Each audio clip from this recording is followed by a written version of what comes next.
into its own data structure।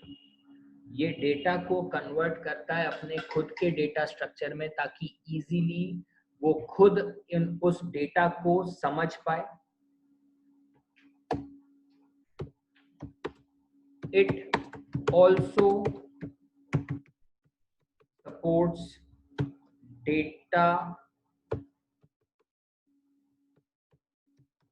group operations जैसा कि मैंने आप लोग को बताया था कि काफी ऑपरेटर्स होते हैं जो डिफरेंट ऑपरेशन परफॉर्म करते हैं। तो जब आप पांडास का यूज करते हो तो पांडा आपको जो भी आपने डेटा स्टोर किया है उस पे डिफरेंट ऑपरेशन परफॉर्म करने में भी आपको पांडा हेल्प करता है। सपोज आपने एक डेटा सेव किया है, सपोज आपने एक कॉलम सेव किया है, उस कॉलम की हेडिंग है मार्क्स, उसमें आपने सारे स्टूडेंट्स के मार्क्स एंटर किए हैं। अब आपको अगर उसमें से मैक्सिमम जिस स्टूडेंट ने सबसे ज्यादा स्कोर किए हैं वो आपको मार्क्स ढूंढने हैं, तो ये ग्रुप ऑपरेशन कहलाएगा जिसमें मैक्स फंक्शन का यूज होगा। तो पांडा सारे ऐसे mathematical operations, calculations, aggregate functions, group operations perform करने में हेल्प करता है।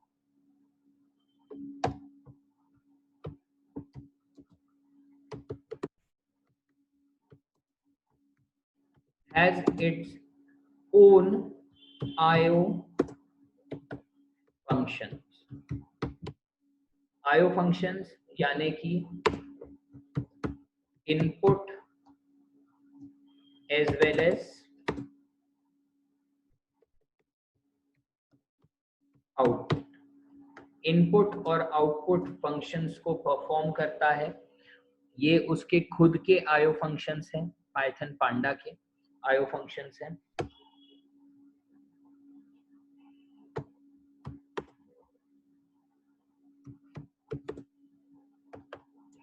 It can create different sub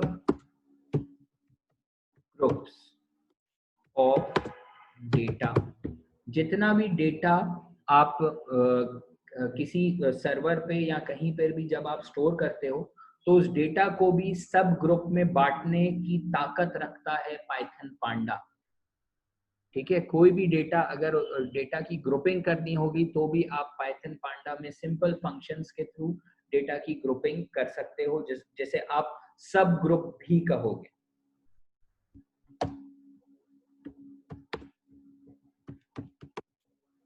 It has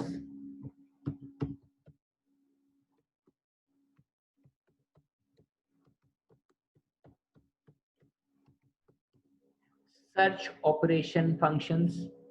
searching के अगर आप पूल ऑफ वैल्यू स्टोर कर रहे हो, ग्रुप ऑफ वैल्यू स्टोर कर रहे हो और उसमें अगर आपको एक पर्टिकुलर डेटा को सर्च करना है तो उसके लिए भी पाइथन पांडा में प्री डिफाइंड फंक्शंस हैं जिसके थ्रू आप किसी भी डेटा को सर्च कर सकते हो।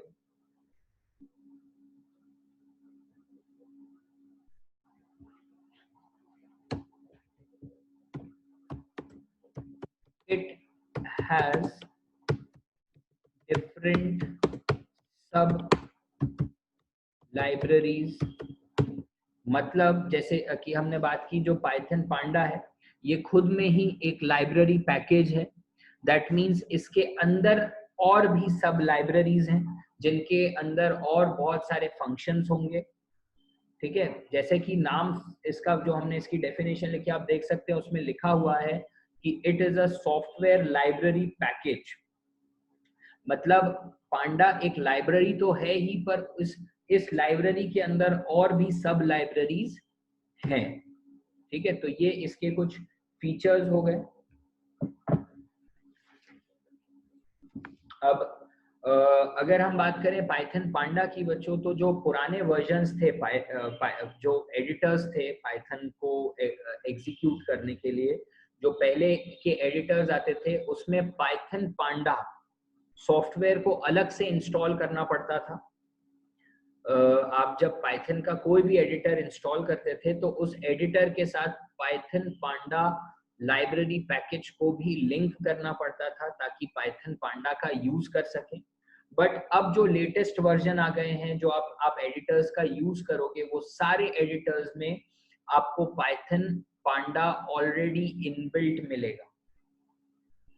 पहले ये होता था कि पाइथन पांडा जो सॉफ्टवेयर लाइब्रेरी पैकेज है, इसे आपको पहले गूगल से सर्च करके इंस्टॉल करना पड़ता था। इंस्टॉल करने के बाद उसे आपको पाइथन का जो एडिटर आप यूज कर रहे हो उससे लिंक करना पड़ता था ताकि हम उस पाइथन पांडा लाइब्रेरी को यूज कर सकें। बट अब जो एडिटर्स आ रहे हैं और जो एडिटर्स पहले थे उनके भी लेटेस्ट वर्जन जो हैं उनमें पाइथन पांडा ऑलरेडी इनबिल्ट होता है। ठीक है, अब हम बात करें data structure of Python panda. Python panda का जो डेटा स्ट्रक्चर है उसमें आप मोस्टली 3 चीजें आप सीखोगे। पहला, सीरीज। ठीक है, अगर हम सीरीज की डेफिनेशन पढ़ें तो सीरीज की डेफिनेशन में आप लिखोगे कि it is a 1D array. 1D यानी डायमेंशनल की बात हो रही है यहाँ पे, 1 डायमेंशनल एरे। 1D एरे का मतलब ये होता है कि इसमें देयर विल बी 1 रो, एक रो होती है, बट मल्टीपल कॉलम्स होते हैं। ठीक है, तो सीरीज एक 1 डायमेंशनल एरे है जिसमें एक रो है बट मल्टीपल कॉलम्स हैं। अगर 1 डायमेंशनल एरे की बात करें तो एरे क्या होता है? Array is the collection of similar type of elements. Array क्या है? एक जैसे एलिमेंट्स का ग्रुप है, कलेक्शन है। एक जैसे यानी कि अगर सारी वैल्यूज न्यूमेरिक हैं तो उसमें कोई भी दूसरे डेटा टाइप की वैल्यूज नहीं आ सकती। Collection of similar type of elements is known as array. और सीरीज भी यही है। सीरीज इज 1 डायमेंशनल एरे जिसमें एक ही रो होगी और मल्टीपल कॉलम्स होंगे।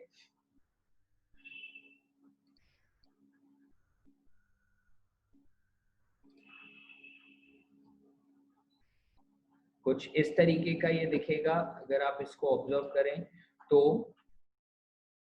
ऐसे मेमोरी ब्लॉक्स बनेंगे।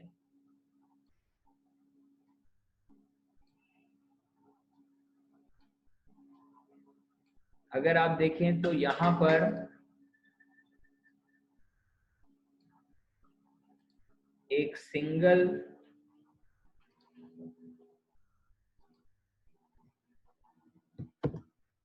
रो है और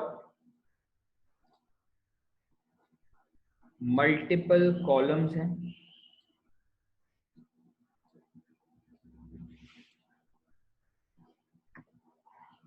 जैसे ये कॉलम 1 है,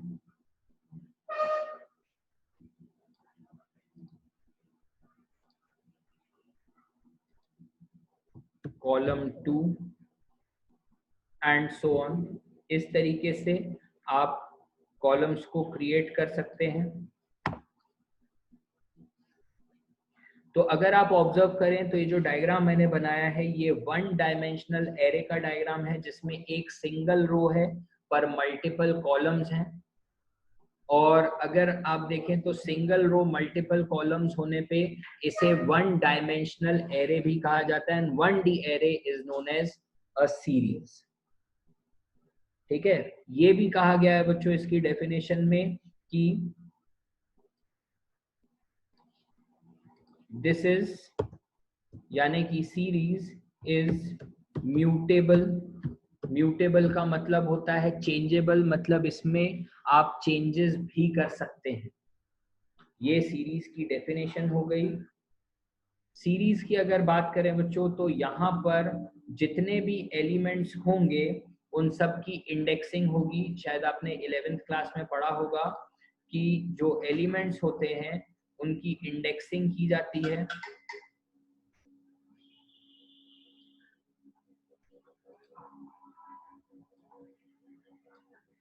जिसमें सबसे पहला ब्लॉक जो है ये होगा 0।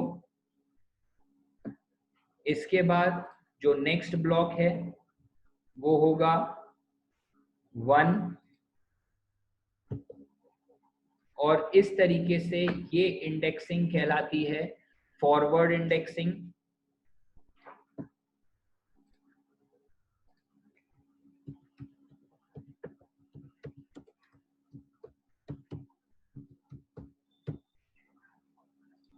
ठीक है, ये फॉरवर्ड इंडेक्सिंग कहलाती है।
ठीक है, जिस तरीके से आप देख सकते हैं यहाँ पर हमने फॉरवर्ड इंडेक्सिंग की है। इसी एरे में आपको बैकवर्ड इंडेक्सिंग भी मिलेगी, यानी बैकवर्ड इंडेक्सिंग में जो लास्ट वाला ब्लॉक है वो आपका -1 बन जाएगा। लास्ट ब्लॉक -1 कहलाएगा। फिर इसके पहले वाला जो ब्लॉक है वो -2 कहलाएगा।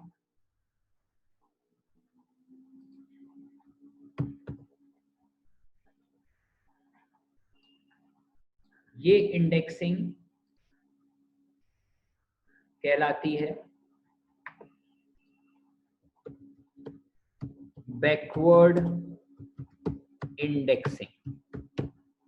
ठीक है, एक बार बच्चों मैं आपको शॉर्ट में पूरा शुरू से रिवाइज करा रहा हूँ। हम जो चैप्टर स्टार्ट कर रहे हैं वो पाइथन पांडा है। चैप्टर नंबर 3 है आपकी बुक का, 12th क्लास की बुक का चैप्टर 3 है पाइथन पांडा। ठीक है, पाइथन पांडा एक सॉफ्टवेयर लाइब्रेरी पैकेज है। इसका काम है डेटा साइंस और डेटा एनालिसिस में हेल्प करना। मतलब पाइथन पांडा एक ऐसा पैकेज है, एक ऐसी प्रोग्रामिंग है जिसके थ्रू आप डेटा साइंस परफॉर्म कर सकते हो, डेटा एनालिसिस परफॉर्म कर सकते हो। मैंने इसका यूज भी आपको बताया रियल लाइफ में कैसे होता है। जैसे हम आज भी हमारा 90% ऑफ द लाइफ जो है वो सब ऑनलाइन है। हम कहाँ जाते हैं, क्या करते हैं, हमारे लाइक्स, हमारे डिसलाइक्स सब ऑनलाइन आपके फेसबुक पे है, इंस्टाग्राम पे है। काफी चीजें आप अपडेट करते हो। तो कंपनीज जो होती हैं, जो सर्वर्स होते हैं, ये डेटा एनालिसिस करते हैं आपके लाइक्स, आपके डिसलाइक्स को वो स्टडी करते हैं। इसी पढ़ाई को डेटा साइंस कहा जाता है, डेटा एनालिसिस कहा जाता है। और इसके थ्रू जो कंपनीज होती हैं डिफरेंट प्रोडक्ट्स की, वो आपके इंटरेस्ट के अकॉर्डिंग आपको प्रोडक्ट्स की एड बार बार भेजती हैं। आपने ये नोटिस किया होगा बच्चों, अगर आप ऑनलाइन शॉपिंग ज्यादा करते हैं, अगर आपने सपोज फ्लिपकार्ट से कुछ खरीदा है तो आपको फेसबुक को स्क्रॉल करते करते फ्लिपकार्ट की खूब ऐड मिलेगी। ठीक है, आप डोमिनोज के पास से निकलेंगे, आप खटाक से डोमिनोज से मैसेज आ जाएगा 25% ऑफ। तो यही पढ़ाई डेटा साइंस कहलाती है और कंपनी इसी के थ्रू पैसा कमा रही है। ठीक है, और डेटा साइंस पे अगर आपको आगे फ्यूचर बनाना है तो आपको पाइथन लैंग्वेज सीखनी पड़ेगी। तो पाइथन में एक पार्ट है पाइथन का panda. It is a software library package जो डेटा साइंस और डेटा एनालिसिस में हेल्प करता है। क्या क्या फीचर्स हैं इसके? आप जो भी डेटा किसी भी फॉर्मेट में सर्वर तक भेजोगे, चाहे कोई लैंग्वेज दूसरी भी क्यों ना हो, वो पांडा उसको अंडरस्टैंड, उसको समझ लेगा कि वो फॉर्मेट क्या है, उसमें कैसे आप डेटा को कैसे कन्वर्ट करना, वो पांडा को आता है। दूसरा, उसके पास उसका खुद का एक स्ट्रक्चर है। आप डेटा को किसी भी स्ट्रक्चर में भेजें, किसी भी फॉर्मेट में भेजें, वो डेटा को अपने स्ट्रक्चर के हिसाब से ऑर्गेनाइज कर लेता है। Panda helps in group operations. Data को एनालिसिस करना मतलब उसमें स्टैटिस्टिक्स लगानी पड़ती है, काफी मैथमेटिकल ऑपरेशंस परफॉर्म करने पड़ते हैं, तो वो भी पाइथन पांडा के पास बहुत सारे फंक्शंस हैं जिसके थ्रू ग्रुप ऑपरेशंस परफॉर्म किए जा सकते हैं। पाइथन पांडा में भी इनपुट आउटपुट फंक्शंस होते हैं, आईओ फंक्शंस होते हैं। पाइथन पांडा जो है उसका एक इम्पॉर्टेंट फीचर ये है कि वो डेटा को भी सब ग्रुप में बांट सकता है। आप जो डेटा सर्वर तक भेज रहे हैं, मल्टीपल डेटा भेज रहे हैं, उसको भी सब ग्रुप में डिवाइड करके एक पर्टिकुलर स्ट्रक्चर में वो स्टोर कर सकता है। फिर इसके बाद उसमें काफी सारे सर्च ऑपरेशंस भी हैं। अगर उन्हें कोई पर्टिकुलर डेटा को सर्च करना है मल्टीपल ग्रुप ऑफ डेटा में से, तो वो भी पाइथन पांडा हेल्प करता है। पाइथन पांडा खुद एक लाइब्रेरी है, बट उसके अंदर और भी सब लाइब्रेरीज हैं। पाइथन पांडा किस तरीके से डेटा को स्टोर करता है? उसका पहला तरीका है in the form of series, जो मैंने आपको अभी बताया। सीरीज यानी वन डायमेंशनल एरे। एरे क्या होता है? कलेक्शन ऑफ डेटा, पर वो डेटा का डेटा टाइप सेम होना चाहिए। मतलब अगर नंबर स्टोर कर रहे हो तो सारे नंबर्स ही होने चाहिए। अगर आप नाम स्टोर कर रहे हो तो सारी स्ट्रिंग होनी चाहिए। सिंगल कैरेक्टर स्टोर कर रहे हो तो वो सिंगल कैरेक्टर ही होना चाहिए। डेटा अलग अलग स्टोर नहीं किया जा सकता। डिफरेंट डेटा टाइप का डेटा एक ही एरे में स्टोर नहीं किया जा सकता। सीरीज म्यूटेबल होती है, मतलब आपने अगर उसमें डेटा स्टोर कर दिया है तो जरूरी नहीं है कि वो फिक्स हो गया है, आप डेटा को बदल भी सकते हो। याद रखिएगा बच्चों, पाइथन में दो तरीके की इंडेक्सिंग होती है। यह आपका 11th का ही टॉपिक है, डेटा ट्रैवर्सिंग। ट्रैवर्सिंग का मतलब होता है जो भी data group of data store हो उसके एक एक एलिमेंट को रीड करना, और वो रीड करना फॉरवर्ड इंडेक्सिंग और बैकवर्ड इंडेक्सिंग की वजह से ही हो पाता है। फॉरवर्ड इंडेक्सिंग जो है, याद रखिएगा, वो लेफ्ट से राइट की तरफ जाती है 0 1 2 3, और बैकवर्ड इंडेक्सिंग राइट से लेफ्ट की तरफ जाती है -1 -2 -3। अगर आप कोई डेटा स्टोर कर रहे हो, सपोज मैं एक एग्जांपल के थ्रू आपको समझाता हूं।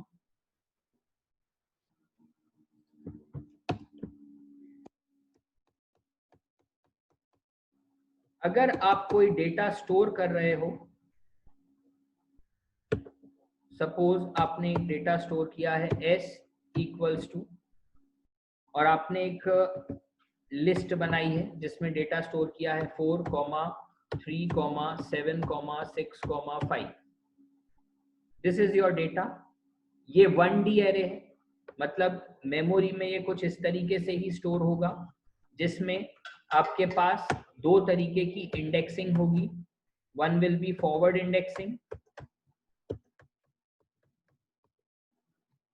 अगर आप इसे ऑब्जर्व करें तो जो 4 है उसका इंडेक्सिंग होगा 0, 3 का इंडेक्सिंग होगा 1, 7 का इंडेक्सिंग होगा 2, 6 का इंडेक्सिंग होगा 3, 5 का इंडेक्सिंग होगा 4, ये कहलाता है बच्चों,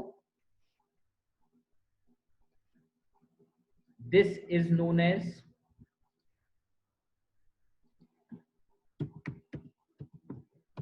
फॉरवर्ड इंडेक्सिंग, इसे फॉरवर्ड इंडेक्सिंग कहते हैं। और यही चीज अगर आप बैकवर्ड फॉर्म में करते हैं, यानी कि जो 4 है वो आपका हो जाएगा -5, 3 -4 होगा, 7 will be -3, 6 will be -2 and 5 will be -1।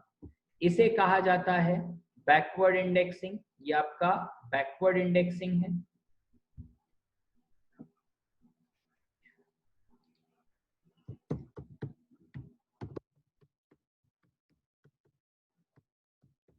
ये आपका बैकवर्ड इंडेक्सिंग का कहलाता है। अब अगर यही बैकवर्ड इंडेक्सिंग को आप ट्रैवर्सिंग के लिए एक्सेस करते हैं, किस तरीके से वो भी मैं आपको बता देता हूं।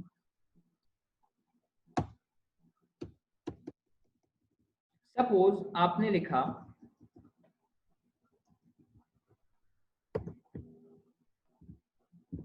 ये पाइथन प्रॉम्प्ट है, आप पाइथन प्रॉम्प्ट पे लिखते हो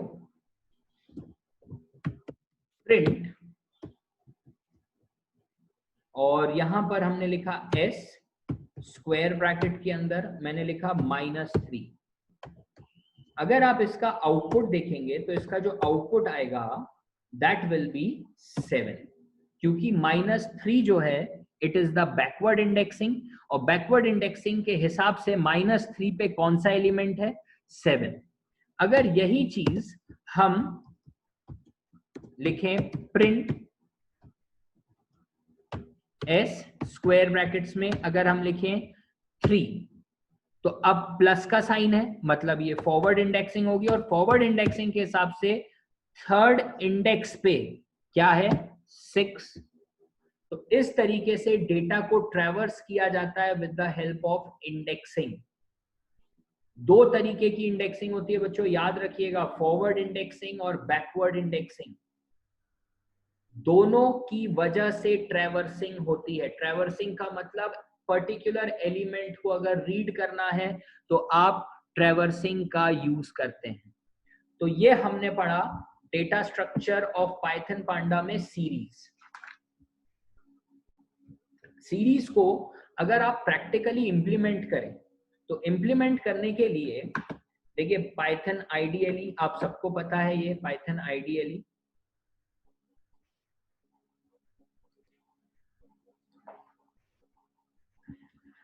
ठीक है, ये पाइथन का एक एडिटर है। अगर आपको पाइथन पांडास का यूज करना है तो आपको यहां पर लिखना पड़ेगा इंपोर्ट। इंपोर्ट का मतलब है आप पाइथन पांडा नाम की लाइब्रेरी को पाइथन के साथ जोड़ रहे हो। पाइथन एडिटर में आप पाइथन लाइब्रेरी को इंक्लूड कर रहे हो। इंपोर्ट पांडास एज, और कोई भी यहां नाम ले लिया, जैसे मैंने पीडी लिख दिया,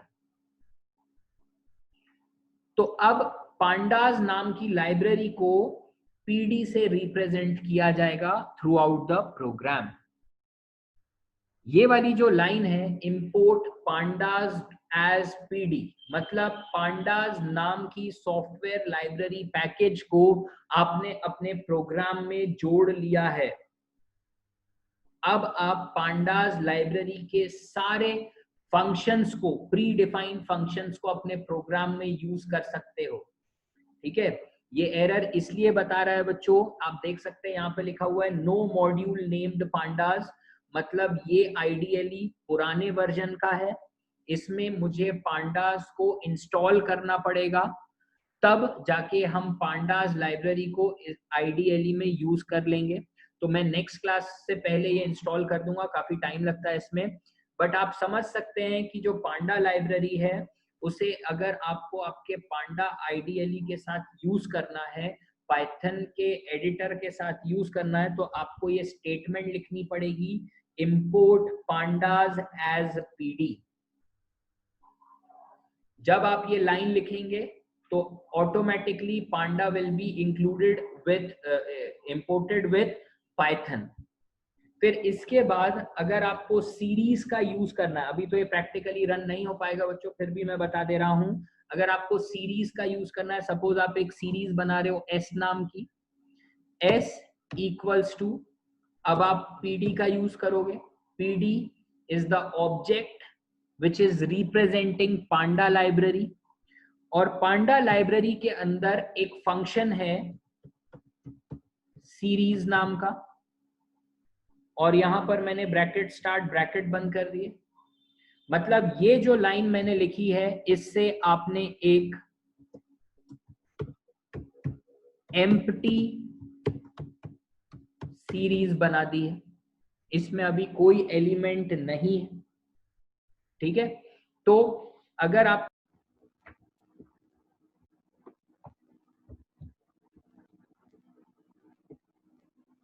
टू डायमेंशनल एरे का मतलब होता है कि आपको मल्टीपल रोज और मल्टीपल कॉलम्स मिलेंगे।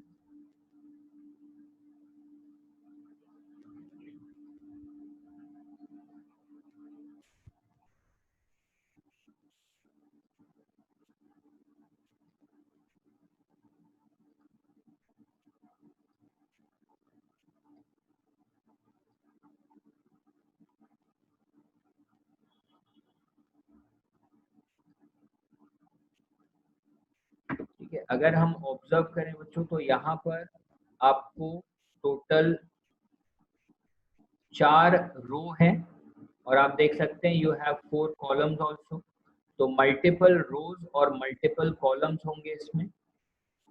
2D एरे का मतलब होता है you can have multiple rows and multiple columns. Multiple rows और मल्टीपल कॉलम्स होंगी, इसमें भी आपकी जो इंडेक्सिंग होगी वो 2 तरीके से वर्क करेगी। इसमें जो सबसे पहला कॉलम है वो होगा 0, जो दूसरा कॉलम है दैट विल बी 1, तीसरा कॉलम 2 और चौथा कॉलम 3 होगा। इसी तरीके से कॉलम्स में आपको और इंडेक्सिंग जो मिलती है that is backward indexing. Backward indexing कैसे वर्क करेगी, जो आपका सबसे पहला कॉलम है वो होगा -4, दूसरा कॉलम विल बी -3, फिर तीसरा कॉलम -2 होगा, चौथा कॉलम -1 होगा। वैसे ही अगर हम रोज की बात करें तो रोज में भी जो इंडेक्सिंग होगी दैट विल बी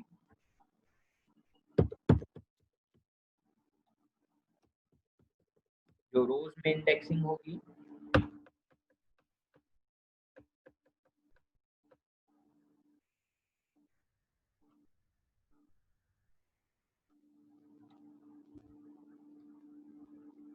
जो सबसे पहली रो होगी वो 0, फिर दूसरी रो 1, फिर 2 एंड फिर 3 ये होंगी। और इसी में आपको बैकवर्ड इंडेक्सिंग भी मिलेगी, यानी कि -1, फिर इसके ऊपर जो होगा दैट विल बी -2, फिर इसके ऊपर जो होगा वो होगा आपका -3, और फिर इसके ऊपर जो होगा दैट विल बी -4। इस तरीके से रोज को भी आप forward as well as backward indexing के थ्रू रिप्रेजेंट कर सकते हैं। तो ये आपके डेटा फ्रेम्स कहलाते हैं। इनमें एक सबसे इम्पोर्टेंट क्वेश्चन जो है, जो आपको एग्जाम में भी आ सकता है, थ्योरेटिकल क्वेश्चन है, and that is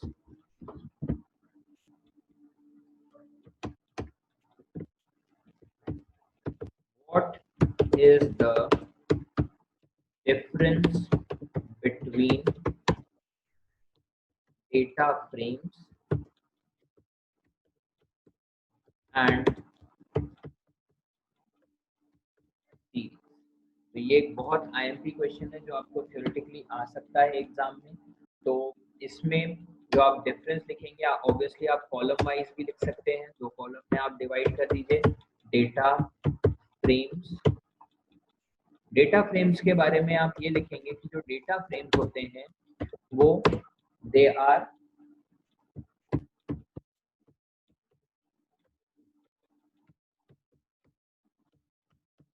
heterogeneous. Heterogeneous का मतलब होता है कि इसमें जो डेटा है it has multiple rows and multiple columns, तो ये किसी दूसरे डेटा फ्रेम से मैच नहीं कर सकता। इसमें जो डेटा फ्रेम्स बनेंगे, डिफरेंट डेटा फ्रेम्स जो होंगे वो भी अलग अलग होंगे, वो मैच नहीं कर सकते। जबकि अगर हम बात करें सीरीज की, तो सीरीज में ये कहा गया है, इसका पहला पॉइंट कि इट इज होमोजीनियस। ये इस तरीके से, क्योंकि सीरीज में आपको पता है कि जो रोज होंगी वो तो सेम ही होती हैं, रो एक ही होती है, कॉलम मल्टीपल होते हैं, तो series can be homogeneous, but जो डेटा फ्रेम है उसमें ना रो सेम होगी ना कॉलम सेम होंगे, इसलिए उसे हेट्रोजीनियस कहा जाता है। फिर इसके बाद जो नेक्स्ट पॉइंट है डेटा फ्रेम का,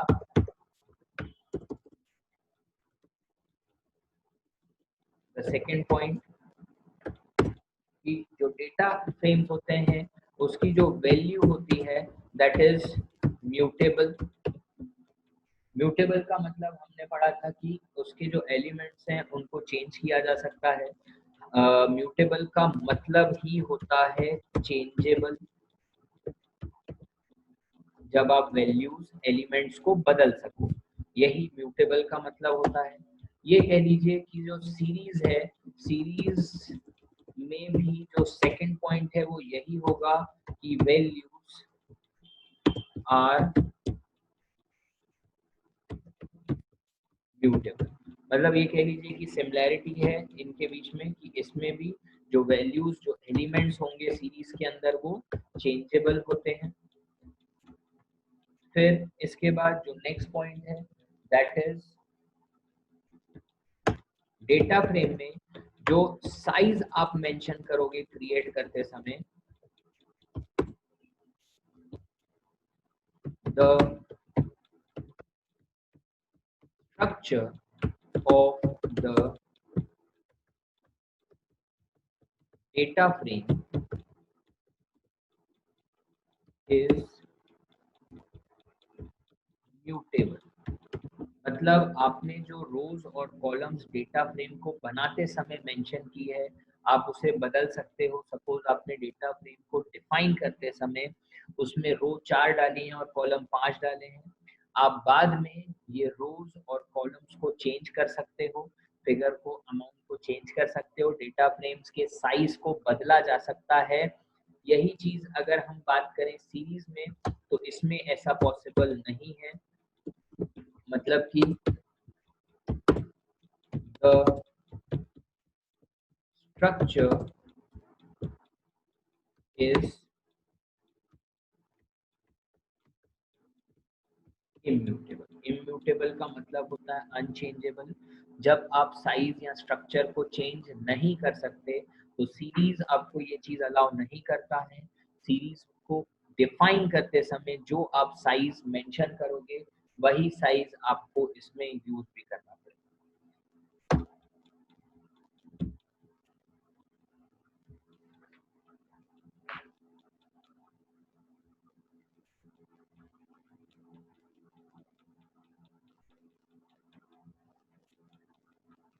तो सीरीज को हमने प्रैक्टिकली डिफाइन करना भी सीखा था। आप देख सकते हैं हमने लास्ट क्लास में पढ़ा था कि सीरीज को क्रिएट कैसे किया जाता है। हमने ये सीखा था कि जो पाइथन पांडा लाइब्रेरी होती है उसे आपको अपने प्रोग्राम में इंपोर्ट करना पड़ता है, और इंपोर्ट करने के लिए जो सिंटेक्स होता है दैट इज इंपोर्ट।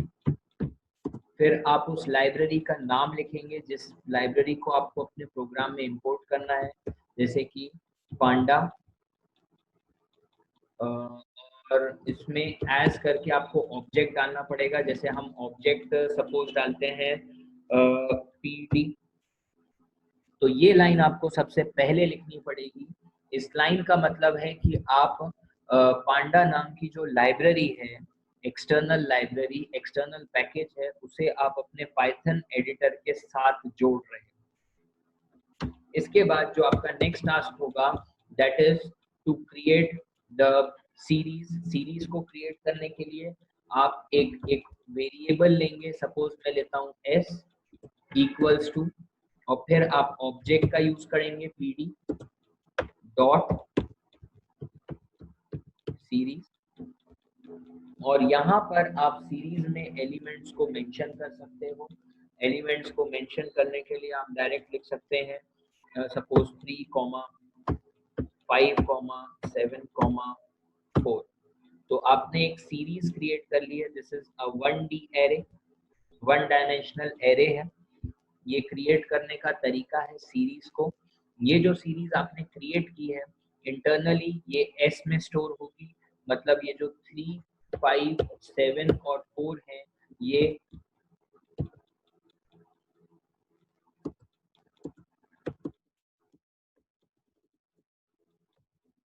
कुछ इस तरीके से स्टोर होंगे। एक मेमोरी ब्लॉक बनेगा 1D एरे, जिसमें आपको ये जो ब्लॉक्स होंगे उनकी वैल्यू आपको दे दी गई है।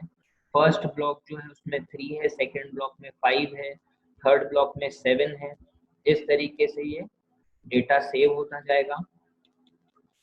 इसमें दो तरीके की इंडेक्सिंग भी होगी। जो 3 है वो 0 पे होगा, 5 जो है वो 1 पे होगा, 7 जो है वो 2 पे होगा और 4 जो है वो 3 पे होगा।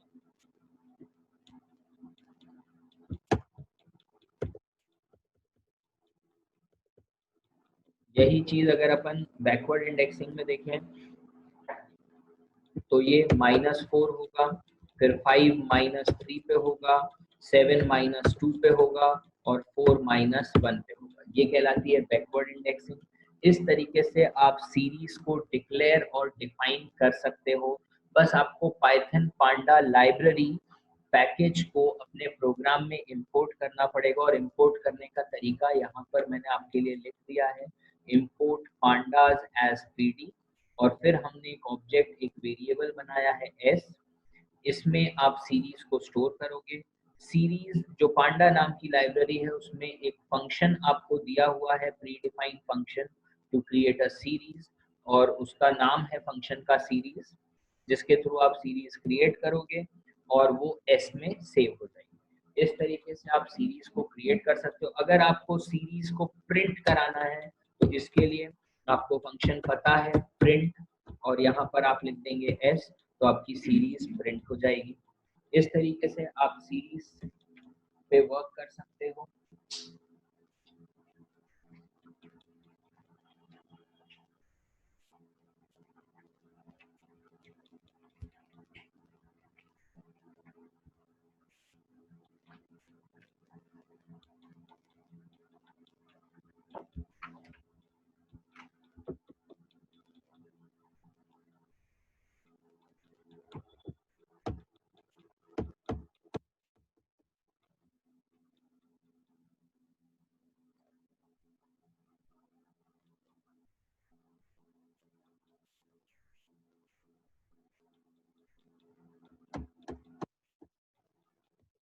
जब आप प्रैक्टिकली सीरीज को परफॉर्म करोगे किसी भी पाइथन के एडिटर पे, चाहे वो पाइथन आईडीएलई हो, चाहे जुपिटर हो, चाहे स्पाइडर हो, जब आप सीरीज को प्रैक्टिकली परफॉर्म करेंगे तो सबसे पहला टास्क जो आपका होगा, आपको इंपोर्ट करना पड़ेगा पांडास को।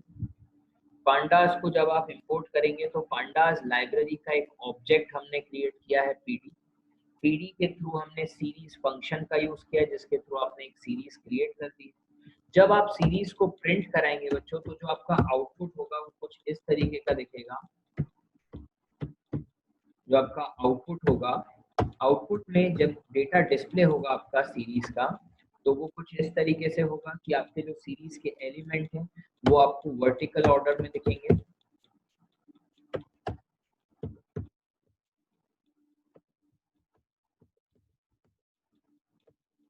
और सीरीज जब भी डिस्प्ले होती है बच्चों, तो उससे पहले उसकी इंडेक्सिंग भी होती है। मतलब जो इंडेक्सिंग होगी, the default indexing will be 0, 1, 3 है, 5 1 पे है, 7 2 पे है और 4 इज एट थर्ड इंडेक्स। तो इस तरीके से जब सीरीज प्रिंट होती है, आपको जो आउटपुट दिखेगा जब आप इसे प्रैक्टिकली रन करेंगे, तो आपको जो आउटपुट दिखेगा वो कुछ इसी तरीके का दिखेगा कि आपको सबसे पहले इंडेक्सिंग दिखेगी और उसके बाद आपको थोड़ी दूर पे स्पेस देके आपको सीरीज की वैल्यूज दिखेंगी। तो ये एक तरीका है टू डिस्प्ले द सीरीज, या आपको ऐसा आउटपुट दिखेगा। अगर सपोज हम एक सीरीज क्रिएट कर रहे हैं, सपोज S1 एक सीरीज है, सबसे पहले तो आप इंपोर्ट वाली लाइन लिखेंगे। इंपोर्ट वाली लाइन लिखने के बाद आपने एक सीरीज बनाई S1 equals to PD dot series. और सीरीज जब आप यहाँ पर सीरीज लिखेंगे तो सीरीज में अगर सपोज आप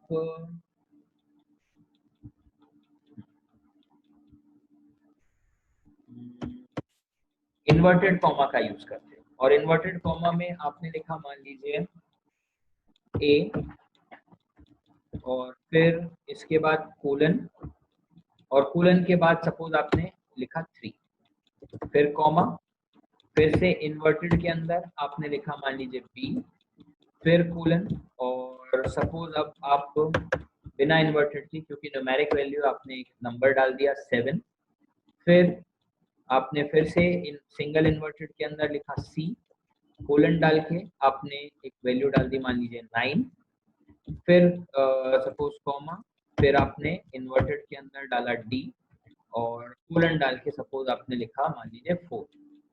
जब आप इस सीरीज को प्रिंट कराएंगे, प्रिंट S1, तब जो आपको आउटपुट दिखेगा, जो आपको आउटपुट दिखेगा, आउटपुट विल बी, सबसे पहले जो इंडेक्सिंग होगी वो डिस्प्ले होगी, और जिस तरीके से हमने यहाँ सीरीज मेंशन किया आप समझ सकते हैं बच्चों, जो इंडेक्सिंग होगी that will be A index है, और ए पे जो वैल्यू है वो है 3, फिर बी इंडेक्स है, बी पे जो वैल्यू है वो है 7, फिर सी इंडेक्स है, सी पे जो वैल्यू है वो है 9, वैसे ही डी इज द इंडेक्स, और डी पे जो वैल्यू है दैट इज 4। तो इस तरीके से आपका आउटपुट डिस्प्ले हो सकता है, और आप इंडेक्स को भी बदल सकते हो। आपने देखा the default index is 0 1 2 and 3। Default जब आप इंडेक्सिंग मेंशन नहीं करेंगे तो अपने आप 0 1 2 3 आता है, पर आप इंडेक्सिंग को बदल सकते हो। बस आपको इंडेक्स को इन्वर्टेड कॉमा में, ऑब्वियसली इन्वर्टेड कॉमा में इसलिए लिखा है क्योंकि वहाँ अल्फाबेट्स हैं, कैरेक्टर होंगे तो इन्वर्टेड कॉमा में, न्यूमेरिक वैल्यू होगी तो विदाउट इन्वर्टेड कॉमा।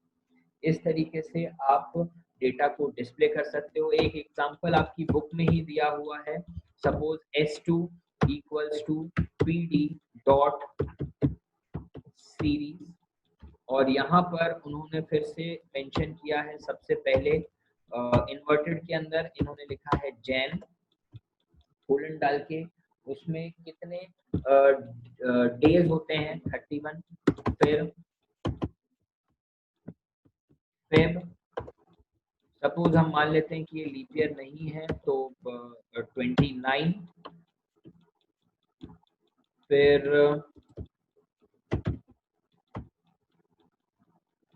मार्च,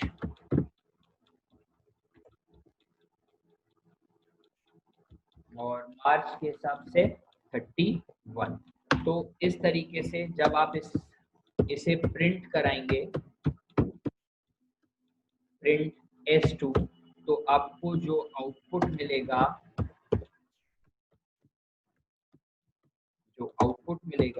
उसमें आपका जो इंडेक्स होगा दैट विल बी जैन, और इस इंडेक्स पे जो वैल्यू है दैट इज 31, फिर फेब, और इस इंडेक्स पे जो वैल्यू है दैट इज 28, वैसे ही मार्च, इस इंडेक्स पे जो वैल्यू है दैट इज 31। तो इस तरीके से आप इंडेक्स और वैल्यू को डिफाइन कर सकते हैं।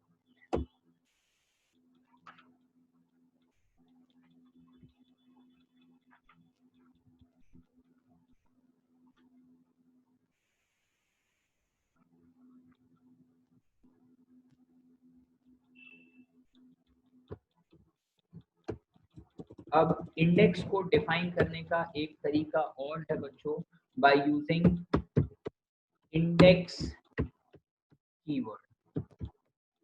इंडेक्स कीवर्ड का यूज करके भी आप इंडेक्स को डिफाइन कर सकते हो। यही सेम एग्जांपल जो है जिसमें आपने S2 बनाया है equals to PD dot series. इसमें अगर आप ऑब्जर्व करें तो हमने जो इंडेक्स है वो कोलन से पहले लिखे हैं और वैल्यू कोलन के बाद लिखी है। ऑब्वियसली अगर इंडेक्सिंग में आपको कोई स्ट्रिंग वैल्यू डालनी है, कोई कैरेक्टर डालना है तो उसे इन्वर्टेड कॉमा के अंदर डालेंगे। न्यूमेरिक वैल्यू है तो इन्वर्टेड के अंदर डालने की जरूरत नहीं है। सपोज यहाँ पर हम सीधा डायरेक्टली वैल्यूज मेंशन करें, जैसे 3, 6, 2, 8। सपोज ये आपकी सीरीज है, इस सीरीज के आगे आप स्पेस देके इसी के अंदर आप लिखेंगे, सॉरी कॉमा डालेंगे, फिर आप लिखेंगे index equals to square bracket में आप यहाँ पर इंडेक्सिंग कर सकते हैं, सपोज 1, 2, 3, 4। तो ये भी एक तरीका है इंडेक्सिंग करने का। जब आप S2 को प्रिंट कराएंगे, प्रिंट S2, तो S2 को प्रिंट कराने पे जो आपका आउटपुट होगा उसमें सबसे पहले जो इंडेक्स आएगा दैट विल बी 1 इंडेक्स पे जो वैल्यू है वो 3 है। रिस्पेक्टिवली वैल्यूज प्रिंट होती जाएंगी उसी ऑर्डर में, जिस ऑर्डर में वैल्यू है उसी ऑर्डर में आपको डेटा भी मिलता जाएगा। 6, फिर 3 पे 2 और फिर 4 पे 8। तो इस तरीके से आप इंडेक्सिंग परफॉर्म कर सकते हैं।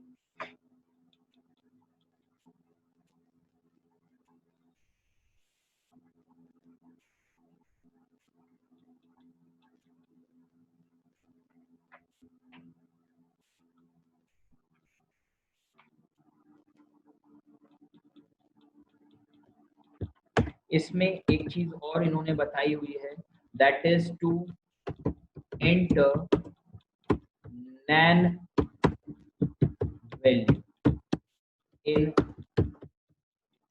सीरीज। आप ये वाले वर्ड से 11th में भी आपने इस वर्ड से आप फैमिलियर होंगे, या आपने वर्ड पहले सुना होगा नैन।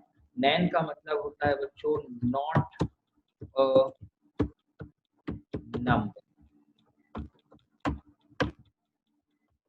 नॉट अ नंबर का मतलब ये होता है कि अगर आपको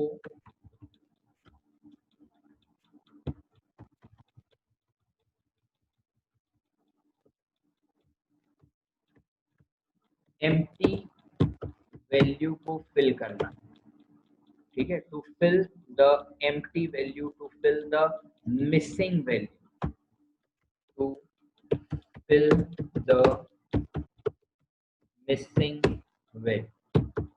अगर आपको मिसिंग वैल्यू को फिल करना होता है, एम्प्टी वैल्यू को फिल करना होता है सीरीज में, तो आप नैन का यूज कर सकते हो।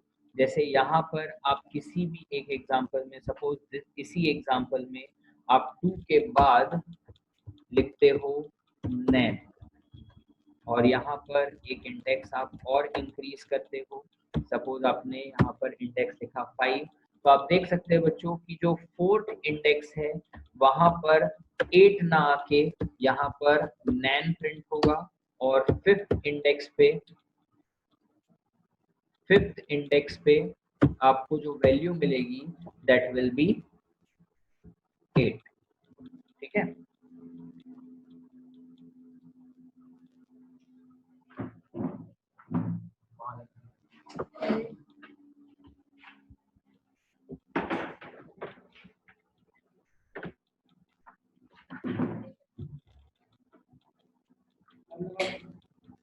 नहीं वो प्रिंटर था।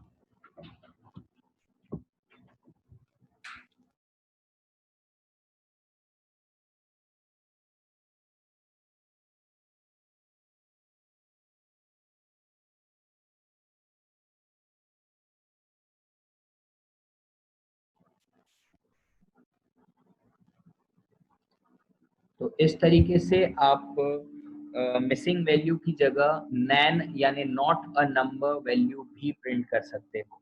जैसा कि हमने पढ़ा था पाइथन पांडा जो है बेसिकली उसका काम होता है डेटा एनालिसिस का। जो डेटा एनालिसिस होता है उसमें आपको बहुत सारे डेटास को स्टैटिस्टिकल फॉर्म में जमाना पड़ता है। स्टैटिस्टिकल फॉर्म में जब आप डेटा को जमाते हैं तो कुछ ऐसे फिगर्स भी होते हैं, कुछ ऐसे कॉलम्स भी होते हैं जहां पर आपको कोई फिगर नहीं मिलता और आपको उसे एम्प्टी छोड़ना पड़ता है। तो पाइथन पांडा आपको ये नैन की फैसिलिटी प्रोवाइड करता है which is not a number, यानी कि जहां पर भी आपकी मिसिंग वैल्यूज होंगी किसी टेबुलर फॉर्मेट में, किसी कॉलम में, तो आप वहां पर नैन अप्लाई कर सकते हो।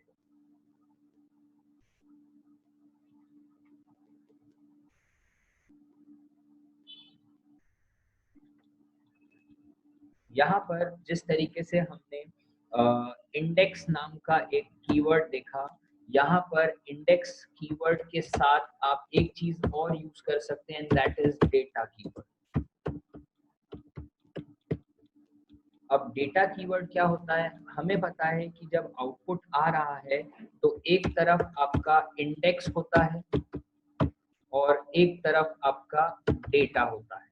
ठीक है, यहाँ पर जब आप S2 को जब आप S2 को डिफाइन या डिक्लेयर कर रहे हैं, S2 इक्वल्स टू आपने लिखा PD डॉट सीरीज। अब जब आप वैल्यू डालेंगे तो वैल्यू डायरेक्ट ना डाल के आप कुछ इस तरीके से भी डाल सकते हैं, data equals to square bracket में आप लिख सकते हैं 3,6,2, नैन, 8। इस तरीके से आप डेटा को डाल सकते हैं।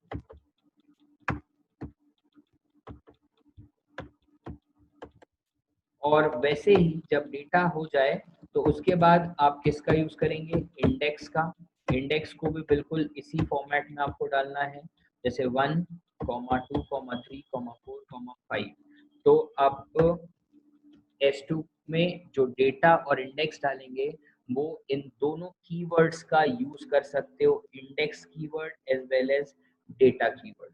ये दोनों कीवर्ड का यूज करके भी आप डिस्प्ले करा सकते हो।